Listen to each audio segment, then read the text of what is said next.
Happy New Year from the Joneses. I just wanted to read a story today about Bella and on the beach in Hawaii. And I hope you're having a great 2024 so far. Yay, I can't believe it's a new year. I hope you're having a great new year. So here we go. You ready?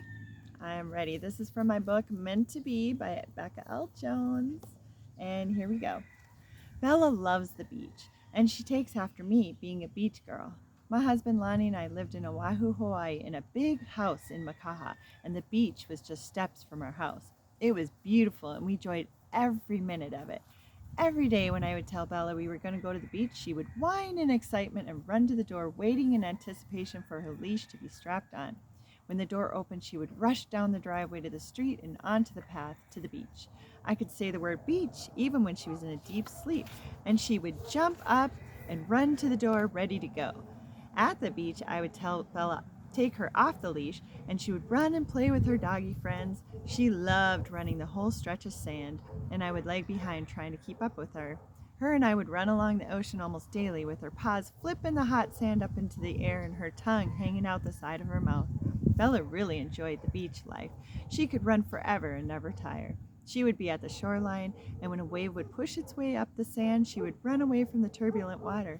If she ran too far ahead along the shoreline, I would make a noise like a Hawaiian person would call another person. I would say, hoo-wee, and Bella would whip around in a circle with her floppy ears going every which way, her feet kicking up the sand under her. She would run back to me. She was very attentive and always came when I called her. For my husband and me, our favorite beach to watch sunsets was only a half a mile from the house. There were huge boulders up against the shoreline, perfect for hiking as the waves crashed and sprayed water up into the air. What a beautiful sight. It was a large beach park. This was Bella's favorite park, where she could chase the big 4-inch black ugly crabs that lurked in the wet, dark places under the coral rock. Bella was fast, and she could chase the crabs, but she was not fast enough to catch any of them.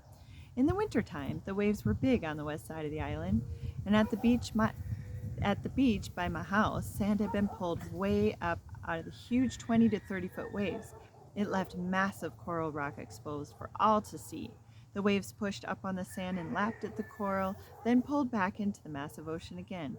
It was my first winter in the beach house, and I wasn't used to such large waves.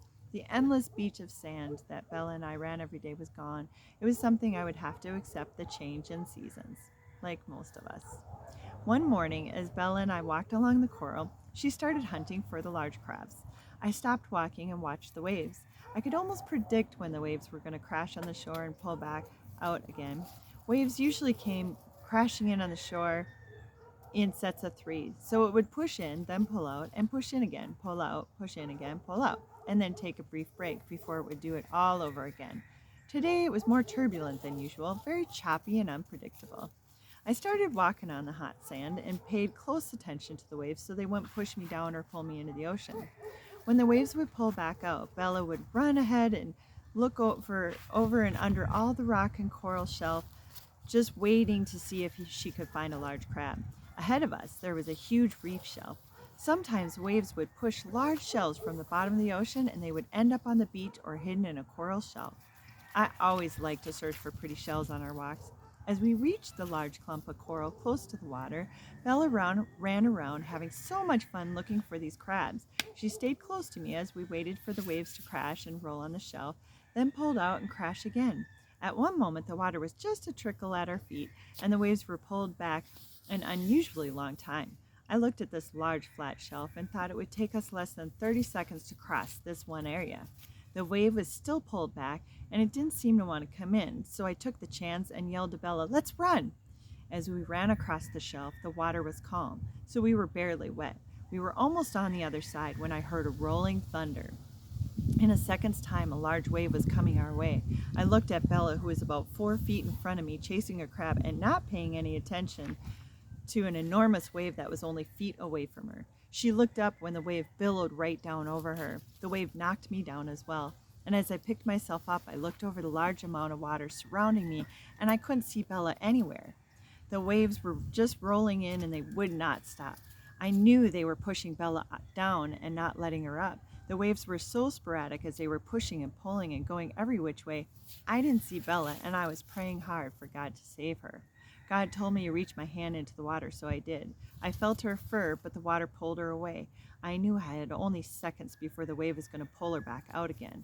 Once that happened, Bella would be gone forever.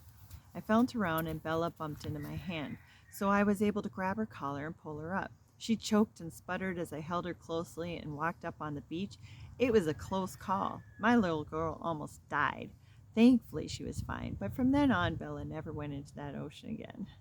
So many people have been pulled into the massive ocean because they didn't realize how powerful one little wave can be. All it takes is a small wave to push a person to the ground and swiftly pull them out into the deep ocean. Someone can be safely standing on the sand, but if the waves come and pull the sand out from under the person, they can fall, and the water easily pulls them out to sea. It can happen in a second's time. If they're caught in an undercurrent, sometimes it is too strong even for the best swimmer to return to shore.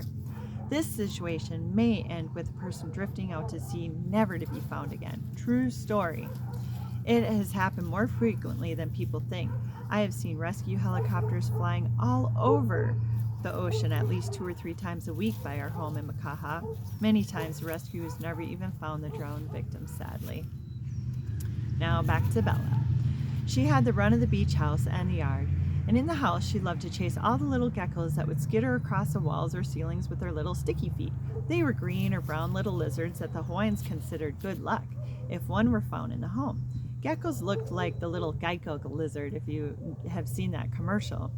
Bella was obsessed with finding these geckos, and early in the morning, as soon as she ran outside, she looked around at every potted plant or rock in the yard to find any skittering lizard she could chase. They were fast, and Bella was never able to catch one, but it made her happy to chase them around. I liked the geckos because they ate bugs in our house or yard, and I liked hearing the chirping noise that they made. One day, I was leaning up against a palm tree in our yard. It had the perfect nook in the tree to lean on. I was talking to my neighbor when he pointed to the tree. When I slightly turned my head toward the tree to look, Bella was standing just a few inches from my face. I jumped back, not expecting her to be in my face, almost 6 feet off the ground. It was a good laugh that we had. Bella, scurrying up the tree, must have thought she was a squirrel. Once she climbed that first palm tree and saw a gecko scramble up the side, she chased that lizard even higher. I couldn't believe it. She was a tree-climbing dog. Maybe I could teach her to scramble to the very top of the coconut tree, knock down a few coconuts, and climb back down. Bella made tree climbing a regular habit. Whatever it was, an ant or a bug, thinking maybe it was a gecko, but when it came to those fast-moving lizards, she would chase them all over as if it was a cat and mouse game. It was the funniest thing to watch. One morning, I woke up to find beachfront property. We had a huge yard, and beyond the rock wall, there was a large coral shelf with just a little bit of sand, which was not an area to safely dive into the ocean. On this very beautiful day, the beach was not only steps away, but smack dab right in front of our house with sand everywhere. The southern swell had pushed large mounds of sand right in front of our place, and it covered practically all the coral. I could walk right out there and swim. The beach was there for more than a week, and we loved it. Couldn't believe we had such a spectacular view right in our yard. That day, as Bella and I ran to the beach, she saw movement close to the lapping waves, and she quickly started chasing around a white crab. This crab was an unusual white with some coloring in his claws. He was a large 4-inch monster crab. I was fascinated by how he looked. I had seen many large black crabs, but never a white one quite like this. Bella was so excited about finding the crab that she jumped and pranced towards him while its claws reached up toward the sky to defend itself. Bella was rather cautious, though, and I refereed the whole playful battle to make sure neither one of them got hurt. As Bella ran at him, the crab would run at her. It was like a game of chicken. They would both retract and run at each other again. A wave came up to pull the crab a few feet toward the ocean, which would have been the perfect time for the crab to bow out gracefully and go about his day. But Bella watched the crab as their little game might have been come to an end, and that crab came running right back up the sand embankment with claws up high, and he was ready for battle again. Bella was so happy she raced around him in circles, which may have made them both a little dizzy. The crab turned and turned, making sure he faced Bella at every angle. Finally, they both stopped, and Bella went in for a sniff, with the crab snappers up and ready for action. I warned Bella to back off. but she retreated a little, knowing my stern voice meant business. But then I picked up the crab with my flip-flop and took it to a large rock that he could sit and contemplate life without defending himself against this dog. I told Bella we were going home. She followed me with her head down, like a child playing on the swings at the park, having been told they were going home. Bella was pouting. As we were walking toward the house, she suddenly whipped around and ran back a few feet to where the crab was for one more game of chicken. I turned around and thought, well, she's on her own now. Bella ran over to the crab and I saw her face go down as if she were sniffing it. I thought, oh boy, her nose is going to be pinched. I waited to hear her cry, but I heard nothing. Bella sauntered toward me with her head down, and I noticed something rather large hanging off her long, fluffy ear. I couldn't make out what it was until she stood right in front of me. The crab dangled there helplessly, but he was not willing to give up the fight, so he hung on tightly. He had won. Luckily, Bella wasn't hurt. The crab was hanging from her fur, but Bella looked at me with a look of annoyance, like, please take this from me.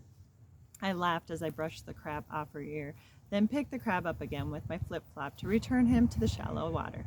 The next small wave came and pulled the crab out into the water so he could find coral to climb on. Bella was ready to go home. She was happy. She had her beach time filled with play and fun with her friend, the crab. The moral of this story, when you're crabby, the world can come against you, but when you look at life through positive light, things seem to fall into place better. Be optimistic. And by the way, no animals were hurt in this story. So that is part of my Bella chapter in the Meant to Be. My Meant to Be books are $5 for the older version, and the newer versions are $12 on Amazon and my website. Hope everything is going well for you this year, and keep in touch. Thank you. Mahalo.